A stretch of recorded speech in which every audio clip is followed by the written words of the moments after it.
This is Books and Tickets NI. We are here at the warehouse in the Red Cow.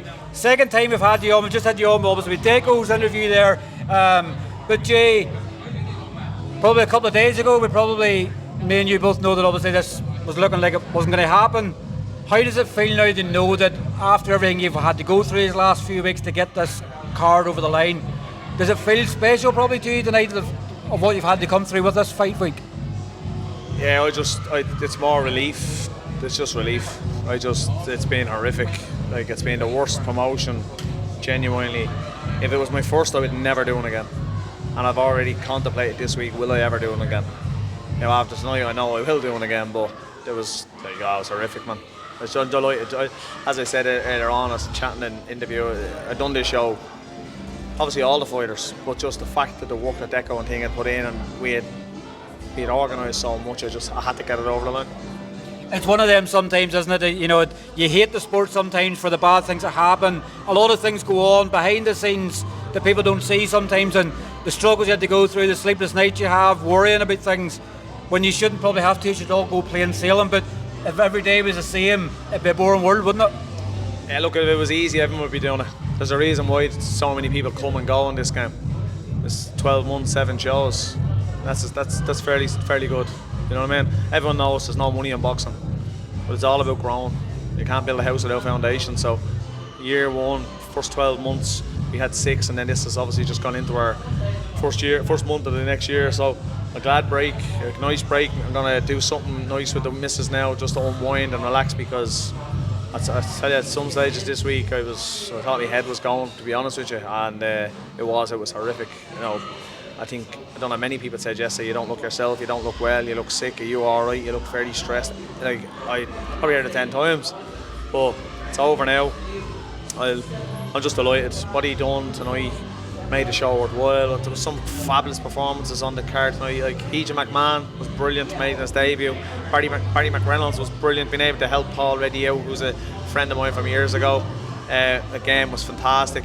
I thought Matthew Tyndall showed tonight a massive turnaround, showed what he's been working on, because I'm working with him in the gym and I see it every day. So I know exactly what he's doing, and what he done tonight is exactly what he's been doing in the gym. He shows, he has spite, he's aggressive. Yeah, his opponent didn't look like he was with the much, but when Matthew walked straight in the middle of the ring, straight away snapped an overhand right off his chin. I'd say a man got a fright, and at that Matthew didn't give up, he just jumped on him, and I thought he didn't have that in him. No one knew that was available in Matthew. So that was a big performance. Paul Loonam, fantastic performance tonight, fantastic. Cain, 2 breakout performances for them tonight as well. Podge Collins, you know, in front of a different crowd, and he took some big shots in the first round. I was actually going, oh no, I'm in trouble here with the matchmaking on this one, and look what happened. So, all in all, yeah, a great night for everybody, and a great night for me to get it over to the line. And I'd like to thank the Red Cow for everything this week to be done to get this over the line, and for all my team, and especially Butch and my wife, and a special mention to Roddy Collins, because he was side by side with me all week as well. So without them people, Louise, Butch, like I couldn't do this. It's not just me. I've said it in every interview. It's not just me. Without them, this wouldn't be here. And we're building something. It's memories, but isn't it? Obviously, you know, it's these wee things you remember. In 5 years' time, you go, geez, remember that? You go, oh, I was ready for the hills. Obviously 2 debuts tonight, and obviously you've announced obviously another signing. Obviously Matthew's brothers, Sean's obviously turning over, I think, on your February 15th show. Is that correct? Yeah, he is. Fantastic. This kid's fantastic. Trust me. I tell you, watch him. Everyone should watch him. This kid is special. He can punch. He is young. He's only 18. He's very powerful. Like, very powerful. He's the only person that I've done pads when. I do lots of pads. I do hundreds of rounds of pads a week. He's the only person that hits me and leaves me body bruised with the bodysuit on. He's powerful for a kid. He's only 18. I see him similarities to him and Phil Sutcliffe Jr. That's a good comparison there. Well, Phil is one of my favourite ever Irish boxers. I love the fella, absolutely love him. I think he's fantastic, everything about him. But this kid has the same spite and the same look in his eyes when he lets his hands go, and the power's there. Obviously, you've confirmed the main event obviously here tonight. Obviously, for February 15th is Senan and Deco. Peter Carr, obviously, he's confirmed to me already. Peter Carr and Jason Harty. That sort of main and co-main sort of locked in for here. Where are we at for the week before with Belfast and the Devonish? Are you still sort of trying to finalise main events for there? No, John Boyd will 90% sure main event there. This is John's homecoming for me. This is me bringing John back to Belfast. That was the plan all along. I don't want John just have to come to Dublin all the time. He has fought in Belfast twice thanks to Jamie Conlon and mcclaughlin on their cards, but he's fighting on their cards at the start of the show because he's only an up-and-coming prospect, and we're grateful to get the spot. So at any time it's slow, it's great. He's got Ulster Hall, he had the SSE, fantastic experience from it. This is John coming home for us. We want the main event on the cards. So it will be John main event. Opponent, we were hoping to get a Celtic title, but he's only coming back from a hand injury, still not sparring around, so I don't want to rush him. So it will be a good opponent, it'll be a step up for John, and hopefully a breakout fight for John, and then possibly go into a title fight in the stadium in April. I'm guessing you're excited probably in a lot of ways. You know, I know you've been to the Devonish and watched other shows and things like that. I guess first show in over nearly 4 years. Probably, I think the last one was Boxing Ireland done during COVID. That was Jimmy Morrissey and Robbie Burke. So like it's a long time since the Devonish has been used. So you're looking forward to putting a stamp on it. Yeah, I think the Devonish is fantastic. It's a perfect capacity for us going up there. I will be putting a lot of work into it to make sure that it looks. I want it to look very similar to here. I've after been speaking to our engineers, our lighting and sound engineers tonight. I've already got them booked in for what we're doing. I want the big screen, I want the lighting, I want the proper lighting rig around the ring. I don't want just small and basic. I want to make the people in Belfast realise that we put on a night's entertainment. It's not just come up looking to make a quick buck. So we're investing into that show, and I hope that the people of Belfast can get behind us. I'm hoping to do a press conference up there. I'd like to just go to Belfast, and where it's all Belfast people on the card. 99% of the people on the card are from Belfast. So I want to come to Belfast and just be something different.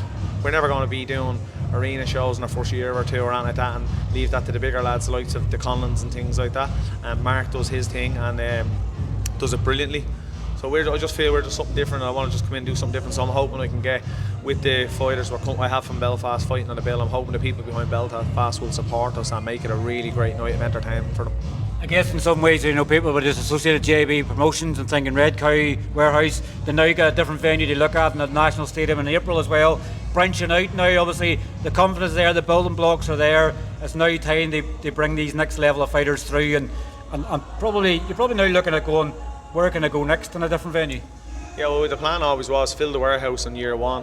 We didn't want to set big targets. Fill the warehouse in year one. We've done that. We've sold this out twice this year, and then it was to go into Belfast, start building slowly. Like basically, we're a year behind the Belfast. If you get me, this show in February is like what it was in November here.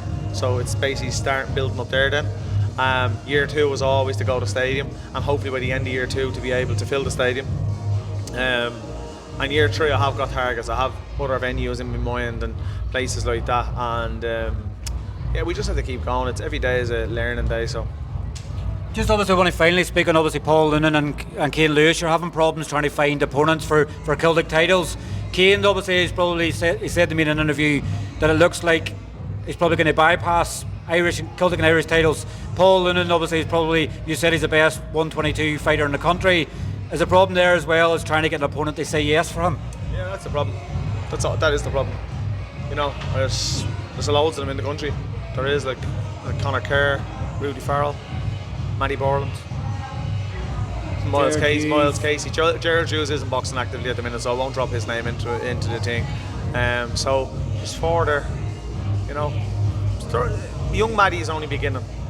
I would say, you know, he's only a pro a few months, so I don't think he's ready for that type of fight yet, to be honest. If I was his manager, I would say another fight or two before that fight, to be honest. That's being straightly honest. Conor's been into title fights. Rudy's has the belts. You know, so yeah, they're fights that we want, and we want them next. So if not, we just have to go a different route. Well, look, I'm going to let you go and obviously enjoy a nice cold drink of some sort. Obviously, you deserved it this week, obviously, all the stress and strain you've been over. But maybe see before the end of 2024 I don't know, but no doubt, obviously, 2025 is going to be a big year for JB Promotions. Yeah, please God see us in Belfast for a press conference before the end of the year, and then 2025, yeah, please God just keeps going the way we're going, and just small steps. Thanks very much for your time, Jay. Thanks very much, Ian. Thanks again for coming down and giving us your time as always. I really appreciate it. No problem. Cheers. Take care. Thank you. Bye-bye. Bye.